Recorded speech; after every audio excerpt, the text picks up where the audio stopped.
राहुल गांधी ने अभी Washington DC में रिलीजियस फ्रीडम पे एक स्टेटमेंट दिया। उन्होंने कहा कि उन्होंने फ़िक्र ज़ाहिर की कि हिंदुस्तान में रिलीजियस फ्रीडम कम हो रहा है, मगर अपने एग्ज़ाम्पल में उन्होंने सिखों का एग्ज़ाम्पल लिया। और मेरे दोस्त कह रहे थे कि भाई बहुत अच्छी बात है, but the primary object of discrimination in India today are the Muslims. तो मुसलमानों का नाम क्यों नहीं लिया, सिखों का नाम क्यों नहीं लिया? तो किसी और ने उस पर कहा कि भाई जब वो माइनॉरिटीज़ कहते हैं या जब वो सिखों की बात करते हैं तो उसमें आपकी भी बात करते हैं, उसमें आप भी शामिल हैं। मगर सवाल फिर ये उठता है कि कोई ज़ाहिर तौर पे मुसलमानों का नाम क्यों नहीं लेता है?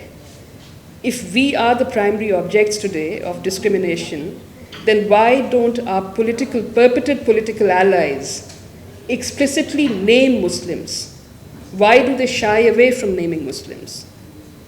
फिर ऐसे ही एक डिस्कशन हो रहा था कॉन्स्टिट्यूशनल कोर्ट पे।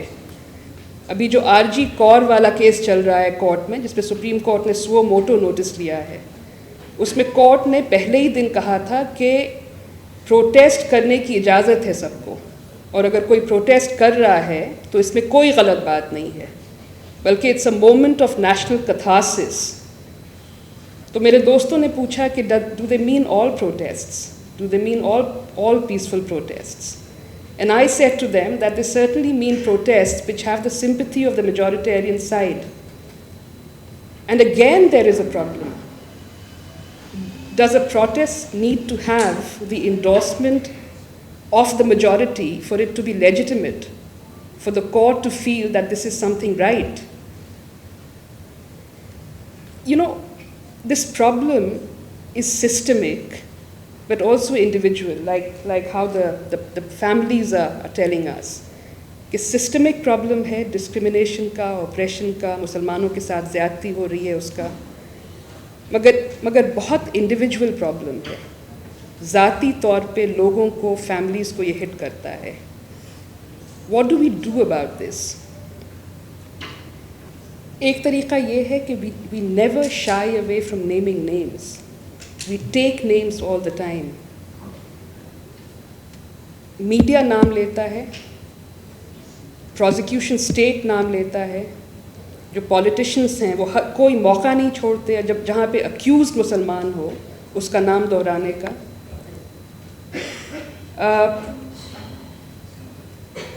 मेरा नाम शाहरुख है। My parents named me Shahrukh after a character in क़ुर्रतुल-ऐन Haider, एक उर्दू की बहुत जानी मानी नॉवलिस्ट हैं, उनकी एक किताब थी, उसमें कोई कैरेक्टर था, I was named after her. I wasn't named after Shahrukh Khan. मगर शाहरुख खान के आने के बाद, उनके मशहूर होने के बाद एक पूरा जनरेशन है मुसलमान वर्किंग क्लास लड़कों का जिनका नाम शाहरुख है। तो मेरी फैमिली में ये जोक हो गया है, हर दिन नाश्ते पे ये मजाक होता है कि आप अखबार खोलिए तो अखबार में हेडलाइन रहती है किसी दिन शाहरुख फरार, किसी दिन शाहरुख गिरफ्तार। So that is the point, that हर दिन they take names, when it's Shahrukh, when it's Salman, when it's Amir. Why are the constitutional courts, why are our allies, and why is civil society not explicitly taking names? तो individual level पे दो तरह की FIRs हैं anti-CA Delhi rights में। एक 59 of 2020 है which talks about the leadership, talks about the conspirators, और एक दूसरी set of FIRs हैं which talk about mostly working class Muslim men who are accused of having incited violence or who are accused of having participated in the violence, rioting, looting, theft, etc.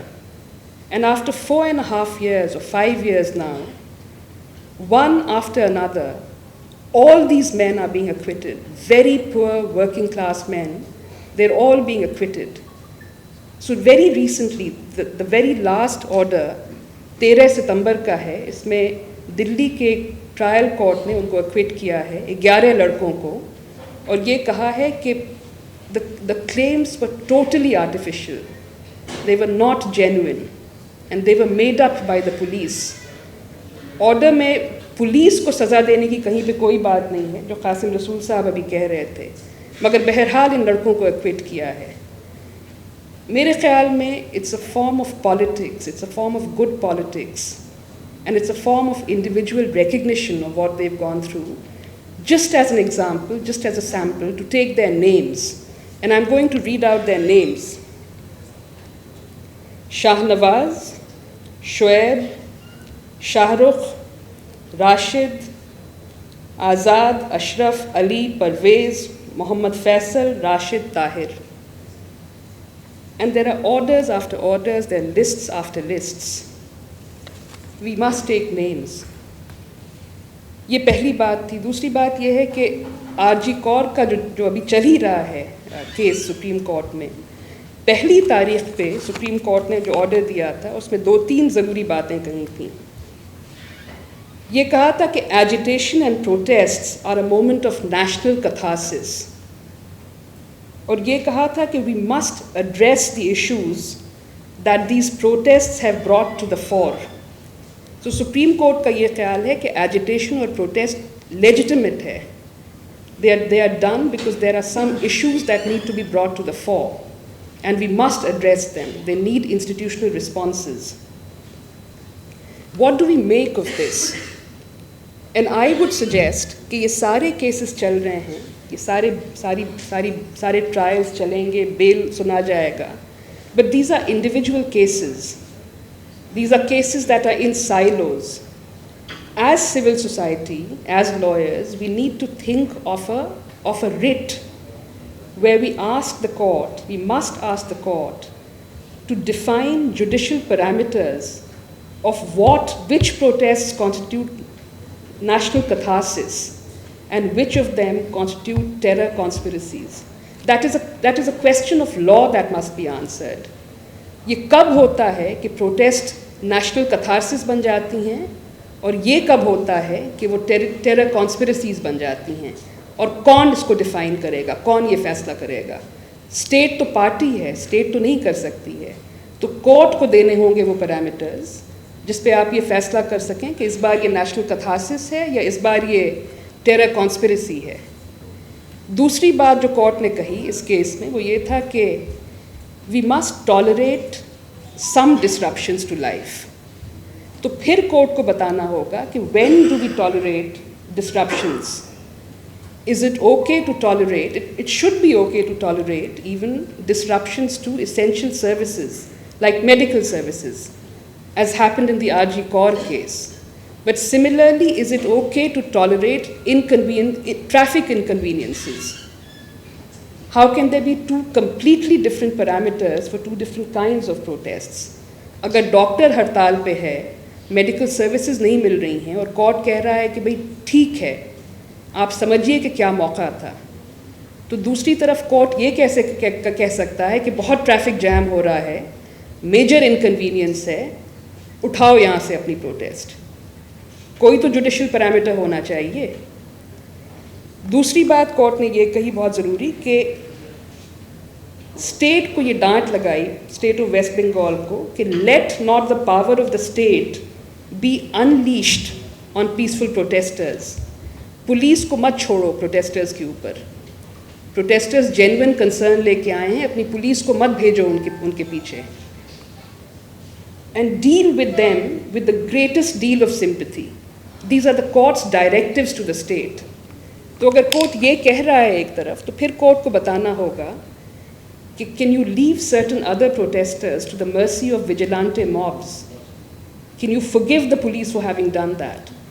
और in some other cases can you forgive the police for having gone after the protesters, chasing them into their hostels, into their libraries? वो जो आपने violence किया है, जो police ने violence किया है, उसका जवाब कौन देगा, उसकी जवाबदेही कौन लेगा? And the unkindest cut of all, police ने पिटाई की, पुलिस हट गई जब विजिलेंटे मॉब्स आए थे, मगर उससे भी ज़्यादा the police has used UAPA as a weapon against protesters. We need to ask the court, not in single cases, not in single criminal cases, but in a writ petition, in a PIL, why you are not setting judicial parameters for all of these, How can the thresholds be so different? And last of all, RG Kar वाले case में court ने ये note किया है कि protesters थे और भड़काऊ मॉब था, और दोनों अलग थे। जो भड़काऊ मॉब वहाँ आया था और जो प्रोटेस्टर्स में शामिल हो गया था, आप दोनों को एक नहीं मान सकते हैं।